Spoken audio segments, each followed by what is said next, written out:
right, so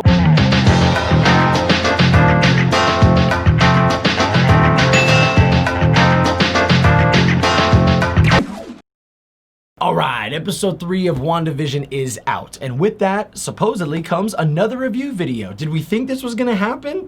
I sure didn't, but here we are. So yes, we are reviewing the entire series of WandaVision. If this is your first time watching the video, be sure to go back and watch the one from last week where we reviewed episodes 1 and 2. This week, obviously, we're talking about the newest one, episode 3, and we're gonna keep this shindig going all the way till the end, till we have an entire series review. So come along with our journey in the WandaVision review series. So yeah, guys, there's really no way to put it. Episode 3 was probably my favorite episode so far. Now, there's elements from the first 2 episodes that I spoke about in the video last week that I really liked, like the drunk Vision bit and the whole dinner scene in the first episode, but just this entire episode was balls to the wall crazy and really kickstarted this entire series, I think, way more than the first 2 episodes. The first 2 episodes were kind of like Easter eggs, but this episode was the whole damn golden goose egg. And I think that's because this episode is entirely different. This episode is all about and revolves around the children, their children specifically. So all that talk of the kids that we kept hearing last episode, it's all coming full circle, and this entire episode is about Wanda being pregnant and her having the kids and Vision trying to deal with that while asking all the questions everyone who's watching is asking, which is,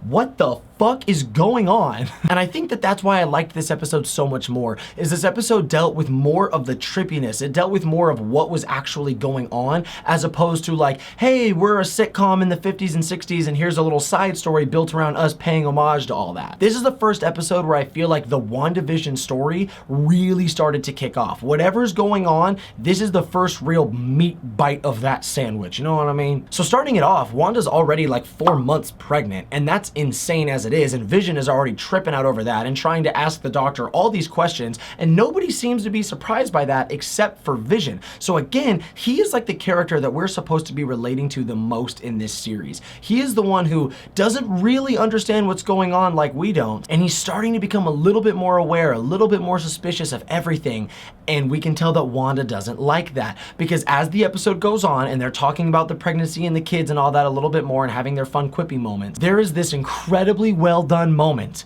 where Vision starts to put some puzzle pieces together, some things really start to click in his gearhead, and he sits down and tells Wanda that he doesn't think everything is as it seems, and he thinks that there's something really bad going on. And there's this really amazing scene where he sits down and comforts Wanda on the couch and really shows how much of a father he's ready to be. No, fuck that. That was trippy, right? That's exactly how it played out in the episode, and that got me. We were all watching it together, and all of us were like, what the hell was that moment? Because it was like the moment in the second episode, but even weirder, glitchier, a little bit more subtle. But the big takeaway from that is it further proves that Wanda is in control of whatever the hell is going on. And then we get another trippy-ass moment with the neighbor when he's trimming his hedges, and Vision's like, hey, and he tells him, hey, back, and he starts trimming down the brick wall while staring at Vision, just and Vision's like, okay, everybody else seems like a mindless doll. Where am I? I was dead. And then Vision's got to go run and get the birthing doctor again, because in like a day she goes from 4 months to no, the baby's coming now, which is a whole other thing, because I really think we're gonna see these kids grow up in this show now. I think this show might end with 16, 17-year-old boys, which will lead right in to the new or the young Avengers, which has already been talked about by Kevin Feige, which again. But as Vision is gone getting the birth doctor is when the crazy shit pops off, and we have Geraldine, aka Monica Rambeau, coming over to Wanda's house while she's having these contractions. And we see this stork come into the living room, and the craziest thing about the stork is that whatever Wanda's doing, she can't seem to make it disappear. Like her magic has no effect on it, which I genuinely have no idea what that's about. So if anybody could think of an explanation as to why that is and why her powers didn't have any effect on that stork, let me know in the comments down below, because I'm brainless. I have no idea what that is. But anyways, that goes on, and Monica ends up finding out that she's pregnant and she's got to give birth right there and now. Vision and the birth doctor end up coming back, which he basically flew with the birth doctor, so his powers are exposed there, but who cares? It's a weird 1970s alternate nightmare reality, so I guess nothing really matters. And as Vision is seeing the birth doctor off, after we get the twins brought into the picture now, the doctor says some more trippy ass shit, basically talking about how hard it is to escape from small towns, which is obviously someone trying to talk directly to Vision. Who is doing this and who is trying to plant these little seeds? And while Vision's outside, he overhears the neighbors that we've already met gossiping, but not really gossiping. They're like super shaken up about something. They're whispering, they look very anxious or nervous, and you can tell the music's kind of rising. Things are getting weirder. We don't see the neighbor characters doing something sort of neighborly sitcom-y. They're actually kind of breaking out of that character, and they seem very shaken up about whatever we don't know is going on. And one of the neighbors, Herb, is really trying to tell Vision about something, and I knew he wasn't. I knew there was no way that it was just gonna be like, oh hey, we're all sword agents by the way. Oh hey, you're dead. Actually, you died. You're fucking dead. Now all of a sudden I'm asking questions. Are they self-aware? Like, do they know what's going on, but they're terrified of Wanda and what she could do, so they're trying to go along with it? Or do they feel like prisoners of something else, and that Wanda's in this weird little bubble and she's just not aware yet, and they can't be the ones to break her out of that bubble, otherwise whatever or whoever is doing this will hurt them? Possibly. And then the Matrix moment ends outside, and both the neighbors right away, they go away, you know, just right back to normal, acting like nothing ever happened.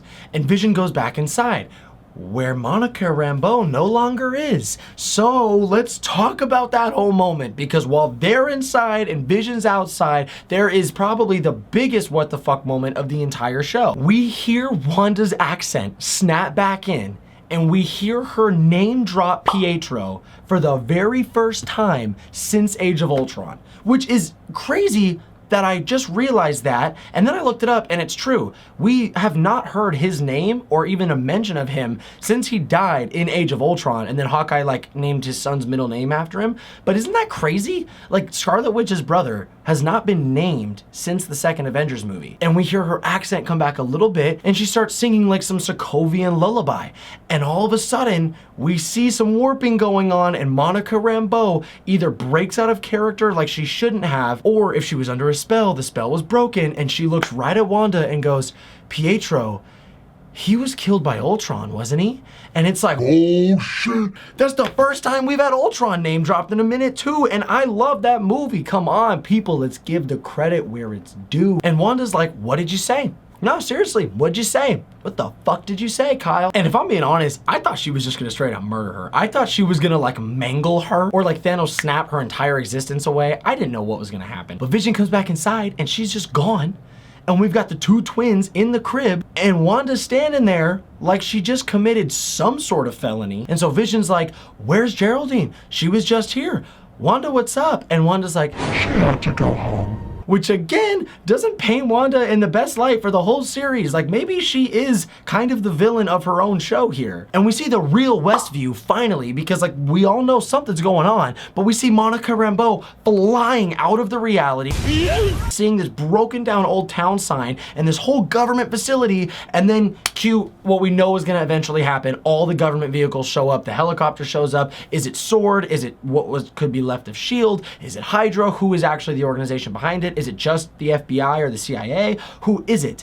But that whole scene happening proves that Wanda is in control of this reality. She is throwing people out, possibly bringing things in, and people are trying to find ways to get into that reality and maybe try and infiltrate and snap her out of it, which is what I think the beekeeper was from the last episode. I also learned that bees are often used to like sniff out bombs or something, or like detect bombs. I don't know. We got bomb sniffing bees, so I'm gonna go with that. So whatever that guy was, I think he was just a SWORD agent trying to infiltrate to get into the reality and play one of these characters like Monica Rambeau was, and the bees were with him to possibly sniff out bombs? Yeah, I'm gonna go with that. And that's literally it to the episode. It's another really short episode. It's like 33 minutes, I think, barely. My big takeaways were people inside the neighborhood starting to act self-aware or nervous, Vision getting increasingly self-aware, and Wanda putting a stop to it, Wanda giving birth to the freaking twins, and then Monica Rambeau name dropping Pietro and Ultron and getting yeeted out of the fucking reality. Like,